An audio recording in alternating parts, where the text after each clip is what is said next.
Back with problem number 2, using data from the IRS, everybody's favorite. The per capita tax burden in hundreds of dollars can be represented by that equation where T is the number of months past 1980.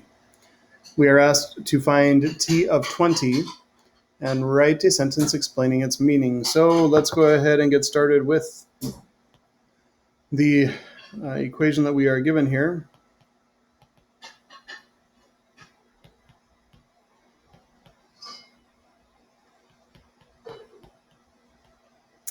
So again, this T of T over there on the left, we could have just used Y. Those are used interchangeably, and so don't think that this is anything different than a slope-intercept form linear function, because that's exactly what it is.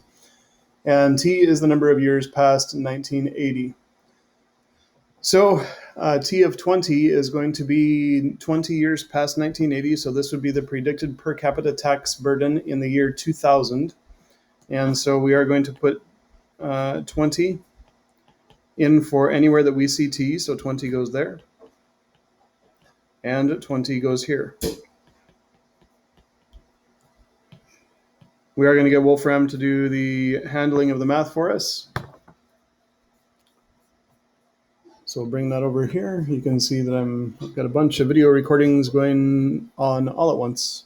Lots of fun. Let's get to Wolfram. And so we have, again, we're not going to put in T of 20 because Wolfram will not like it. We'll put in Y equals 2.25 times 20 plus 17.69. Check the input to make sure that it matches what we wanted it to be, and yes, it does. So we get T of 20 is 62.69.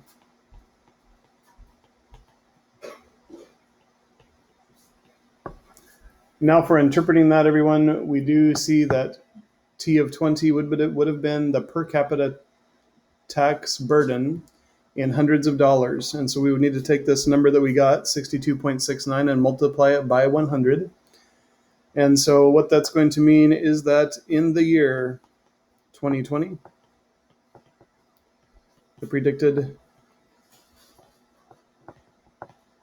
tax burden,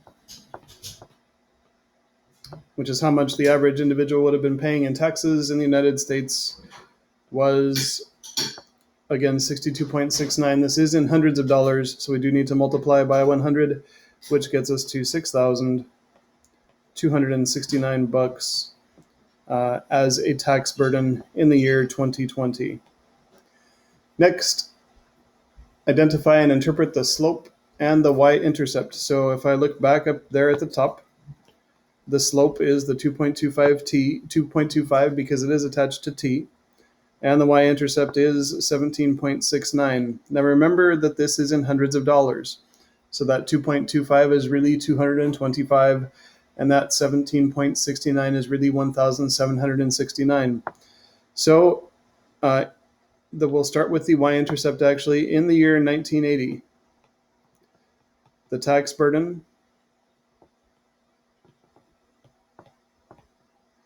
was $1,769, and it has been increasing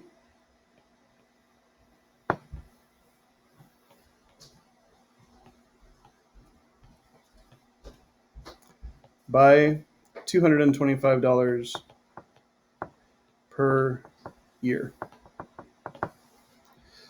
Personally, my family paid about $30,000 in tax last year, which is crazy, but two things you can't avoid in life, and taxes is one of them. That's it for this one, folks. We'll be back with number 3 in just a moment.